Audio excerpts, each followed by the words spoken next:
The Omega hid her bloodline for 12 years until the Alpha King exposed her before the pack. Hello everyone. Before we begin today's story, I have a small favor to ask.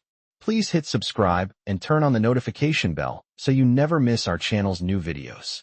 It's quick, free, and the best way to support us in bringing you more dramatic stories. Your support means the world to us. Where are you watching from? Drop your city or country in the comments below. Thank you very much. Now, back to our main character, Elena Whitmore.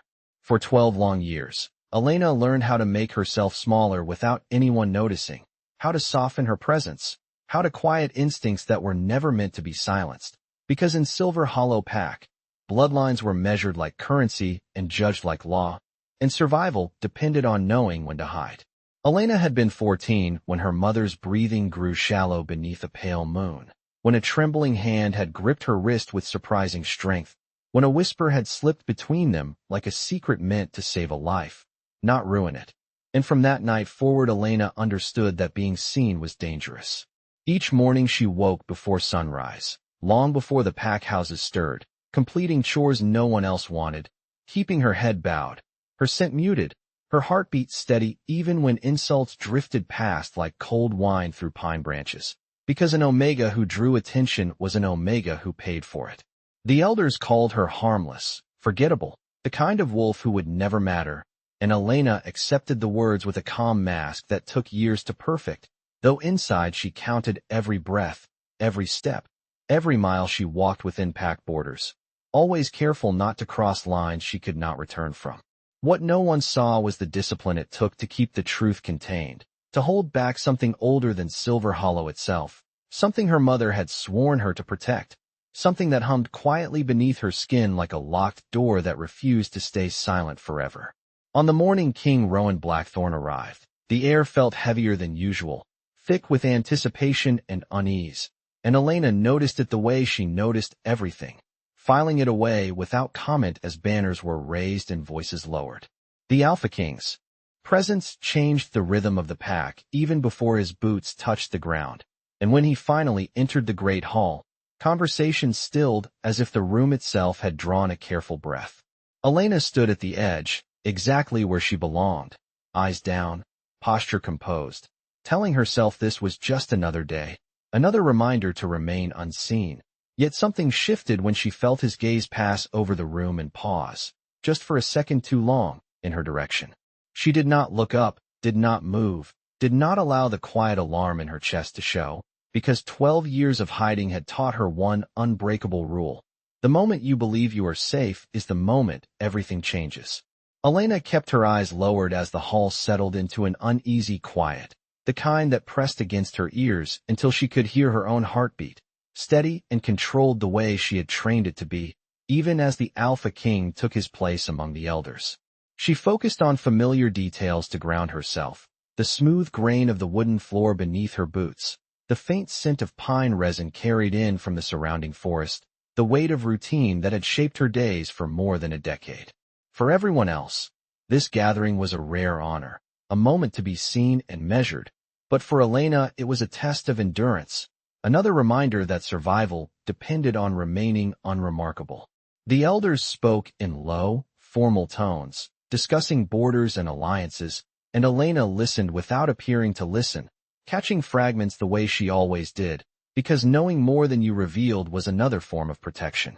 When a junior alpha scoffed quietly about Omegas lingering too close to the center of the hall, Elena shifted back half a step without being told, the movement automatic, practiced, invisible, and a few approving nods followed, as if she had confirmed exactly what they expected of her.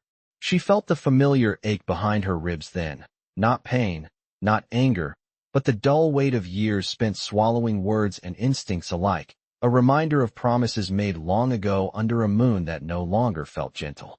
Her mother had taught her how to breathe through moments like this, how to count seconds instead of heartbeats, how to imagine a door closing firmly around thoughts that could not be allowed to surface. And Elena followed those lessons now as the discussion shifted and voices grew sharper. King Rowan Blackthorn did not speak at first, yet his presence shaped the room more effectively than any command, and Elena sensed it the way she sensed storms before they broke, a subtle pressure change that made the air feel charged. She did not look at him, but she felt him, the awareness settling at the back of her mind like a question she refused to answer. When a tray of cups was passed, Elena accepted one out of habit, the ceramic warm against her palm, and for a fleeting second she wondered what it would be like to simply exist without calculation, without the constant monitoring of tone and posture and scent. The thought vanished as quickly as it came, replaced by caution, because curiosity had always been dangerous. A comment from across the hall drew a ripple of laughter, light and careless, and Elena forced her expression into neutral calm as she moved to refill a pitcher, giving herself an excuse to step farther from the center. As she turned, she felt it again, that same subtle pull, as if her movement had been anticipated, and her steps slowed despite her intention. She reminded herself that no one knew her truth, that 12 years of silence could not unravel in a single afternoon, yet the unease lingered, sharp and insistent. When she reached the long table, her reflection wavered briefly in the polished surface, and she barely recognized the woman looking back, composed and quiet, a stranger even to herself. Behind her, the Alpha King's voice finally entered the conversation, calm and measured, and though he did not call her name, Elena felt the sound settle into her bones, steady and undeniable. She straightened instinctively, heart still controlled but no longer entirely calm.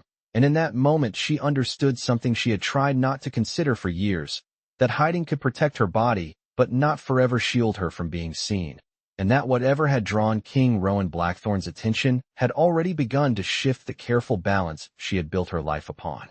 Elena carried the empty pitcher toward the side entrance once the gathering adjourned for a short recess, grateful for the excuse to step into the cooler air where her thoughts could stretch without being overheard. And as the heavy doors closed behind her, the murmur of voices softened into a distant hum. The late afternoon sun filtered through tall pines, casting long shadows across the packed earth, and she paused beside the well to steady herself, palms resting against the worn stone as she counted slow breaths the way she had been taught. 12 years was a long time to hold a secret, long enough for it to shape the way you stood and spoke and even thought. And Elena sometimes wondered who she might have been if fear had not been such a constant companion.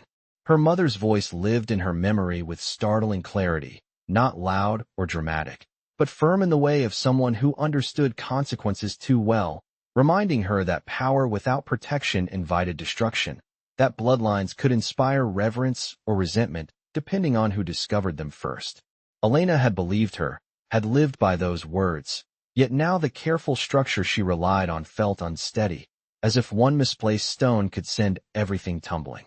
She drew water slowly, listening to the creak of the bucket, focusing on the familiar rhythm, until footsteps approached from behind with deliberate calm.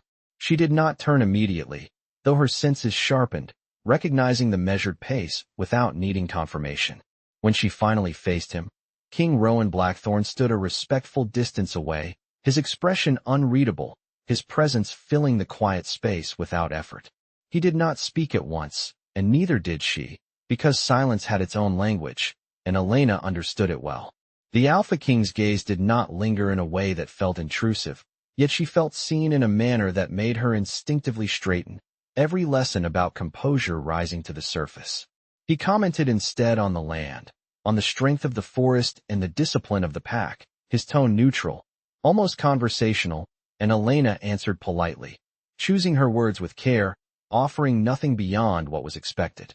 Still, she sensed the undercurrent beneath his questions, not accusation but curiosity, a quiet assessment that made her pulse quicken despite her efforts. When he asked how long she had lived in Silver Hollow, she told the truth, because the truth was not always dangerous, and he nodded as if filing the information away rather than challenging it. The moment passed without incident. Yet when he turned to leave, Elena felt a subtle shift, the kind that marked the end of something and the beginning of something else. She watched him go until the trees swallowed his dark silhouette, then exhaled slowly, aware that the encounter had confirmed what she already suspected, that hiding had drawn attention rather than deflected it. As evening settled and lanterns were lit throughout the packed grounds, Elena returned to her quarters, the small space sparse but orderly. every item placed with intention. She sat on the edge of her bed, boots still on, and allowed herself a rare moment of honesty, acknowledging the fear curling in her chest alongside something else she did not yet have a name for. The Alpha King had not threatened her, had not demanded explanations or shown disdain, yet his presence had stirred something she had kept dormant by necessity, a quiet recognition that felt older than logic. Outside, the moon began its steady climb, pale and watchful, and Elena pressed her palm flat against her sternum, grounding herself in the familiar beat of her heart. She reminded herself that secrets survived through patience, that one conversation did not undo years of caution. Yet even as she repeated the reassurance, she sensed the truth pressing closer, like a tide that could not be held back forever, and she wondered not if the past would surface, but when, and what it would cost her when it did. Morning arrived quietly in Silver Hollow, wrapped in pale light and the steady routines that defined pack life, and Elena moved through it with practiced calm, her earlier unease tucked away beneath layers of habit. She completed her tasks as she always did, offering polite responses, avoiding unnecessary attention, yet she could feel the subtle difference in the air, a tension that had not existed before the Alpha King's arrival. Wolves spoke a little softer, watched a little closer, and even those who had dismissed Elena for years now seemed faintly aware of her presence without understanding why. By midday, word spread that King Rowan Blackthorn would address the full pack before sunset, and the announcement sent a ripple of anticipation through the grounds, because nothing involving the Alpha King was ever casual. Elena listened as others speculated, their guesses ranging from territorial concerns to formal evaluations, and she kept her expression neutral, reminding herself that none of it involved her, that she was still exactly who they believed her to be. Yet when she caught her reflection in a window, she noticed the tightness around her eyes, the way her shoulders remained set as if bracing for something unnamed. As afternoon faded into evening, the pack gathered in the open clearing near the great hall, lanterns illuminating familiar faces and casting long shadows across the grass. Elena took her place at the outer edge, where she could observe without being observed, her senses alert but controlled, and when King Rowan stepped forward, the murmurs fell away at once. He spoke of unity and responsibility, of the importance of understanding one another beyond surface assumptions, his voice even and deliberate, and Elena felt the weight of his words settle into the crowd like a challenge few would recognize as such. As he continued, his gaze moved across the assembly with measured intent, pausing occasionally as if noting reactions rather than appearances, and when his eyes found Elena again, she held her posture steady, refusing to look away yet not meeting his stare directly. A junior alpha shifted impatiently nearby and made a dismissive comment about misplaced concern for those who contributed little to the pack, and a ripple of agreement followed, soft but unmistakable. Elena felt the familiar instinct to retreat further into herself, to let the moment pass as it always had, but something held her still, a quiet firmness she had not felt in years. King Rowan's response was calm, almost gentle, yet it carried across the clearing with unmistakable clarity as he spoke about value being measured not by rank alone, but by what was carried within, and the silence that followed was heavy with uncertainty. Elena sensed attention shifting, curiosity stirring where indifference had once reigned, and she resisted the urge to lower her head further, choosing instead to stand as she was, neither defiant nor submissive.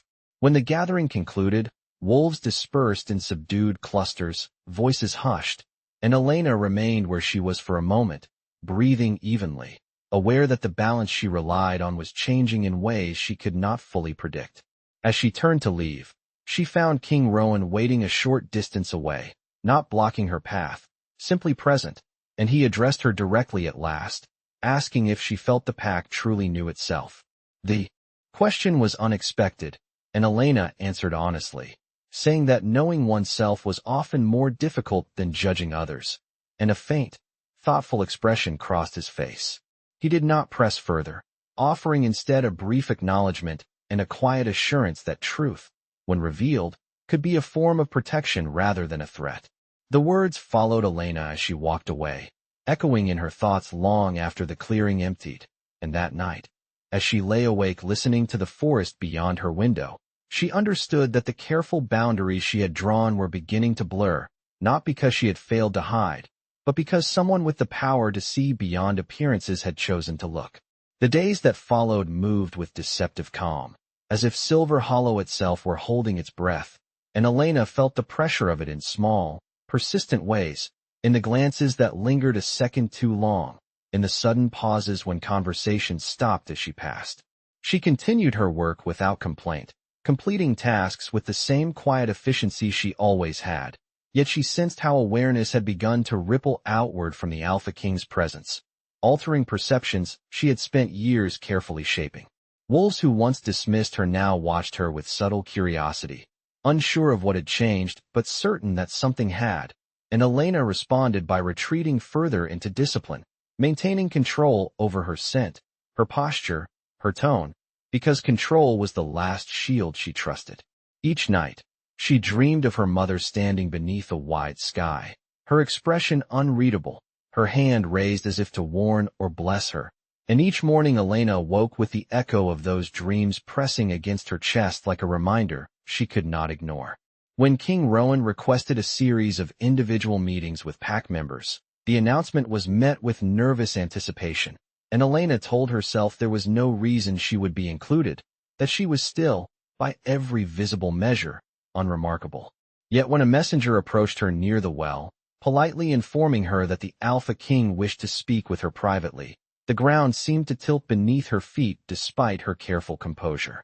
She followed the messenger to a quiet space at the edge of the forest, where sunlight filtered through leaves and the air felt cooler, steadier, and when King Rowan greeted her, his manner was respectful, unhurried, as if this meeting were not an interrogation but a conversation long overdue.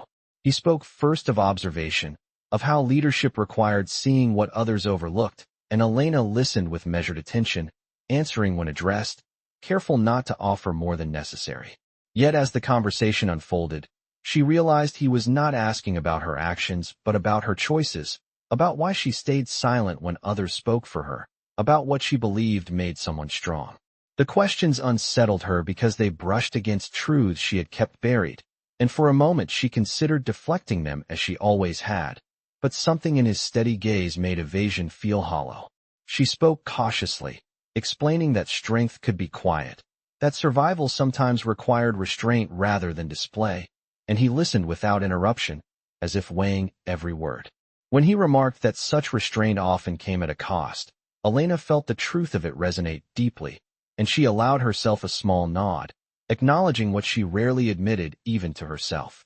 The meeting ended without conclusions or demands, yet as she walked away, Elena understood that the Alpha King had not been seeking confirmation but understanding, and that understanding carried its own risks.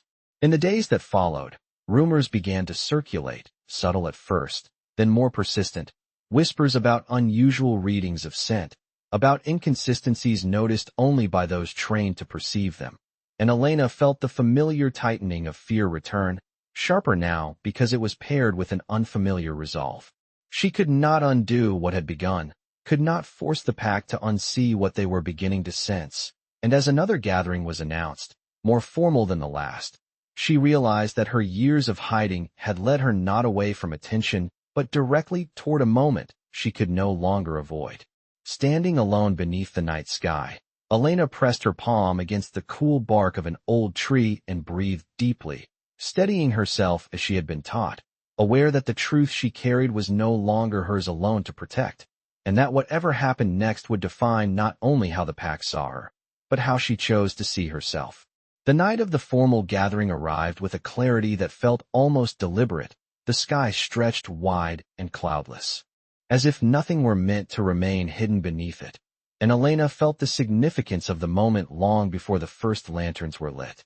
She dressed simply, choosing the same muted colors she always wore, not to disappear, but to remain herself, because whatever happened next would not be softened by ornament or disguise. As she walked toward the clearing, the sounds of the pack reached her in waves, voices layered with expectation, curiosity, and a tension that no one quite knew how to name. Wolves turned as she passed, some offering polite nods, others studying her with a frankness that would have unsettled her once, and she met their attention with steady composure, refusing to shrink further. When she reached the edge of the assembled group, she paused, breathing evenly, grounding herself in the familiar rhythm of her steps and the steady beat of her heart. King Rowan Blackthorn stood at the center, his posture calm, his presence commanding without force, and as his gaze swept across the pack, Elena sensed a collective awareness sharpening, as if everyone felt the same subtle pull toward an unspoken truth. The Alpha King spoke of history, of the mistakes that came from fear and the cost of ignoring what lay beneath the surface, his words measured and deliberate, and Elena listened with a clarity that surprised her, recognizing echoes of her own unspoken beliefs woven into his address. As he spoke, murmurs rippled through the crowd, not disagreement but uncertainty, and Elena felt the weight of attention shift, gradually, inevitably, toward her position at the edge. A few wolves glanced her way, then looked quickly elsewhere, as if the idea forming in their minds unsettled them, and Elena resisted the instinct to retreat, choosing instead to remain still, grounded, present. When King Rowan's gaze found her again, it held a question rather than a command, and she answered it not with words but with her stance, lifting her chin slightly, acknowledging the moment without surrendering to it. The Alpha King invited discussion, and voices rose cautiously, some defending tradition, others questioning assumptions they had never examined, and Elena felt the careful order she had known begin to loosen, not into chaos, but into something uncertain and alive. When a comment was made about bloodlines and their supposed clarity, Elena sensed the collective breath drawn in response, and for a moment the world narrowed to the sound of her own breathing and the distant rustle of leaves. King Rowan responded not by correcting the speaker, but by asking the pack to consider what they truly understood about lineage, about what could be seen and what could be felt, and the silence that followed was profound. Elena felt the familiar fear press close, yet alongside it rose a steadiness she had not known before, a sense that whatever was coming could no longer be avoided, and that avoidance itself had become a heavier burden than truth. As the gathering drew to a close, wolves dispersed slowly, conversation subdued, and Elena remained where she was, aware that eyes still lingered on her, that questions had been planted even if answers had not yet surfaced. King Rowan approached her once more, his expression thoughtful, and told her quietly that the coming days would require courage, not the loud kind celebrated in stories, but the kind that stood firm when silence was no longer an option. Elena nodded, understanding the weight of his words, and as she walked away beneath the open sky, she felt the truth she had guarded for so long stir with quiet insistence, no longer content to remain hidden, and she knew with a certainty that settled deep within her that the moment of exposure was drawing near, not as a threat, but as a turning point she could finally face. The following morning unfolded with an unusual stillness, the kind that made every sound seem deliberate, and Elena sensed the shift the moment she stepped outside, the pack grounds quieter than she had ever known them to be. Wolves moved with purpose but little conversation, glances exchanged without words, and she understood that whatever questions had been planted were now demanding answers. She went about her routine one last time, not because it was required, but because familiarity steadied her, because there was comfort in completing a task fully before leaving it behind. When the summons came shortly after noon, delivered respectfully and without explanation, Elena did not resist or delay, and as she followed the path toward the central clearing, she felt an unexpected calm settle over her, not relief, but readiness. The pack was already assembled when she arrived, elders standing together, alphas positioned with careful formality, and at the center stood King Rowan Blackthorn, his expression composed, his attention focused not on the crowd, but on her. The moment stretched, thick with anticipation, and Elena stepped forward when invited, the ground firm beneath her feet, the sky wide and bright above them. King Rowan spoke clearly, addressing the pack as a whole, explaining that leadership demanded honesty, not only from those who ruled, but from those who were protected, and that assumptions left unexamined could weaken even the strongest community. As his words settled, he turned to Elena, not as an accusation, but as an acknowledgement, and asked her to stand without restraint, to allow herself to be exactly as she was. Elena inhaled slowly, feeling the familiar internal barriers she had built over years of discipline, and for the first time, she chose not to reinforce them. She released control gently, not with force or fear, but with intention, and the change was subtle yet unmistakable, a shift in presence rather than appearance, a warmth in the air that carried a resonance the pack could feel even if they could not name it. Murmurs spread, then stilled, as wolves reacted not with alarm but with recognition, sensing a lineage that had been muted, not erased, and Elena remained steady through it all, her gaze forward, her posture unyielding. King Rowan spoke again, explaining that Elena's bloodline had been concealed to protect her, that history had taught her family caution rather than pride, and that the strength they felt now was not a sudden emergence, but a truth that had always existed. The silence that followed was profound, not hostile, but contemplative, and Elena felt the weight of it without being crushed by it, aware that the moment she had feared for so long was unfolding not as punishment, but as revelation. Some wolves looked stunned, others thoughtful, a few visibly humbled, and Elena allowed herself to meet their eyes, not in challenge, but in openness, offering them the same honesty she had been denied. King Rowan concluded by reminding the pack that worth was not diminished by secrecy, nor proven by dominance alone, and that Elena's choice to endure quietly had preserved a strength they would now have the responsibility to respect. As the gathering dispersed, conversations hushed and reflective, Elena remained standing where she was, absorbing the reality of what had occurred, the absence of ridicule where she had expected it, the absence of fear where she had braced for it. King Rowan approached her once more, his voice low and steady as he acknowledged her courage, not in revealing her lineage, but in surviving without letting it define her prematurely. Elena nodded, feeling the truth of his words settle within her, and as she looked out over the clearing, the pack no longer felt like a place she had to hide from, but a space she could finally stand within, fully seen, fully present, and no longer alone. The hours after the gathering passed in a quiet haze, as if the pack itself were learning how to breathe again, and Elena felt the change most clearly in the way space opened around her without becoming distant.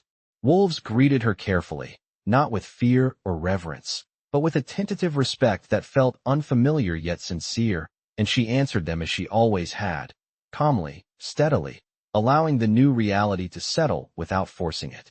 She returned to the forest edge later that day, needing the grounding presence of trees and earth, and as she walked familiar paths, she noticed how her senses felt sharper without strain, no longer compressed by constant restraint.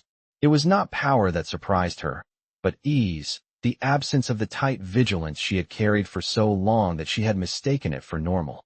When King Rowan joined her near a stream where sunlight reflected softly off the water, she did not startle, sensing his approach before he spoke, and the quiet between them felt intentional rather than awkward. He asked how she felt, not as a ruler assessing a subject, but as someone genuinely interested in the answer, and Elena considered the question carefully before responding that she felt lighter, though unsure what to do with the space that had been cleared inside her. He acknowledged that uncertainty was natural, that transformation rarely came with instructions, and that she was not expected to redefine herself overnight.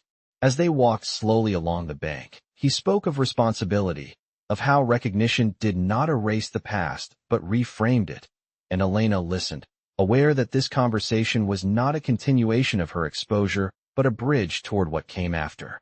She admitted that part of her still expected rejection to follow understanding, and King Rowan replied that trust, once broken, took time to rebuild, but that it began with consistency rather than declarations. The simplicity of his words grounded her, offering something she could hold on to without fear. In the days that followed, Elena found herself included in discussions she had once only overheard, her perspective sought not because of her lineage alone, but because of the insight gained through years of quiet observation. She spoke when she felt it mattered, choosing honesty over caution for the first time, and each time she did, the world did not collapse as she had once feared. Instead, it adjusted, slowly, imperfectly, but undeniably. King Rowan remained present, not hovering, not distant, offering guidance when asked and space when needed, and Elena realized that recognition did not mean being claimed or confined, but being allowed to stand fully in one's own place. One evening, as the sun dipped low and the forest glowed with soft amber light, Elena paused at the edge of the clearing and watched the pack interact, noticing subtle shifts, moments of humility where arrogance had once reigned, moments of curiosity where dismissal had been routine. She understood then that her story had become part of a larger reckoning, not as a symbol, but as a reminder that strength took many forms, and that survival itself could be an act of quiet defiance. When King Rowan joined her again, he spoke of the future, not in terms of titles or expectations, but in possibilities, and Elena felt a steady resolve take root within her, not driven by destiny, but by choice. She knew challenges would follow, that acceptance was a process rather than a moment. Yet as she looked out over the land she had once navigated in secrecy, she felt something close to belonging settle into her bones, and for the first time, the idea of being seen did not feel like a threat, but like an invitation to step forward without fear. The final days of King Rowan Blackthorn's visit unfolded with a sense of deliberate calm, as if Silver Hollow were learning how to live in the quiet after revelation, and Elena found herself walking paths that no longer felt narrow or constrained. She noticed how the forests seemed wider now, how familiar places carried new meaning when she no longer had to calculate where she stood within them, and this awareness followed her even into the Great Hall when the pack gathered one last time. Before the Alpha King's departure, this gathering was different from the others, not tense or uncertain, but reflective, and Elena stood among them not at the edge, but where she chose, her presence accepted without question. King Rowan spoke briefly, thanking the pack for their willingness to confront truth rather than fear, and when his gaze met Elena's, there was no scrutiny in it, only acknowledgement. Afterward, as wolves began to disperse, Elena stepped outside into the cool evening air, drawn by a need to understand what came next now that the defining secret of her life no longer demanded her energy. King Rowan joined her near the old boundary markers, where the land sloped gently toward the forest, and for a moment they stood in silence, listening to the distant sounds of the pack settling into routine once more. He told her that recognition was not an ending, but a responsibility shared by all involved, and that her future did not belong to expectation or obligation unless she chose it. Elena absorbed his words slowly, feeling their weight without feeling bound by them, and she replied that for the first time she wanted to decide who she would become rather than who she needed to be to survive. He nodded, accepting that answer without judgment, and encouraged her to take time, to allow herself the space she had been denied, reminding her that strength was not proven by speed but by steadiness. As twilight deepened, Elena walked alone through the clearing, watching lanterns glow softly against the gathering dark, and she felt a quiet certainty take hold, not dramatic or overwhelming, but enduring. She thought of her mother then, of the choices made out of love and fear, and she understood that those choices had given her not only protection, but resilience, the ability to endure without losing herself. Standing beneath the open sky, Elena acknowledged that her past would always be part of her, but it no longer defined the limits of her future. When King Rowan prepared to leave at dawn, Elena stood among the pack to see him off, not as a figure set apart, but as one voice among many, and as he departed, she felt no sense of loss, only completion, as if a chapter had closed with care rather than force. Life in Silver Hollow resumed, altered but intact, and Elena took on new responsibilities gradually, offering insight shaped by years of observation and patience, learning to trust that her voice could exist without consequence. As seasons shifted and routines settled, she found herself walking confidently through spaces she once navigated cautiously, her presence no longer a question mark but a statement of quiet assurance. Looking out over the land she called home, Elena felt gratitude not for destiny or recognition, but for the chance to live honestly, to stand fully in her own skin without fear, and in that understanding, she realized that the greatest transformation was not being revealed to others, but finally allowing herself to be revealed to herself, whole, unhidden, and ready to move forward on her own terms.